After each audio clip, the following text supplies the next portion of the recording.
はいどうも、小室です。ということで、今日はですね、音声を楽しんでもらおうと思います。それではですね、今日もご視聴よろしくお願いいたします。こ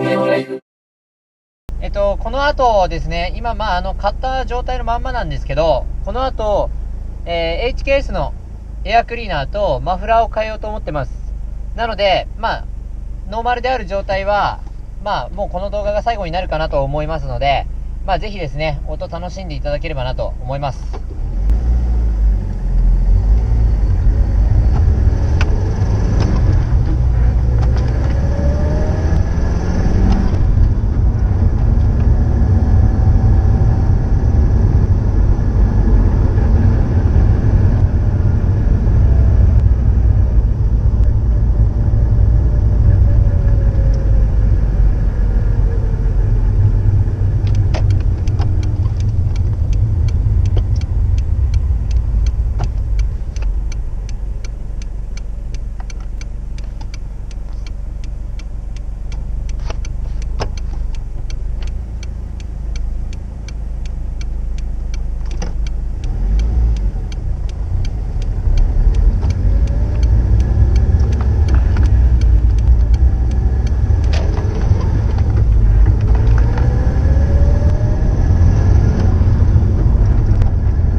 さあ、いかがでしたでしょうか。まあ今日はですね、この辺で終わりにしようと思います。またですね、こういう動画も出していこうと思いますので、ぜひご視聴の方よろしくお願いいたします。それではですね、今日もご視聴ありがとうございました。コメントでした。さあ、本日もですね、ご視聴ありがとうございました。チャンネル登録ですね、お忘れなくお願いします。コメントでした。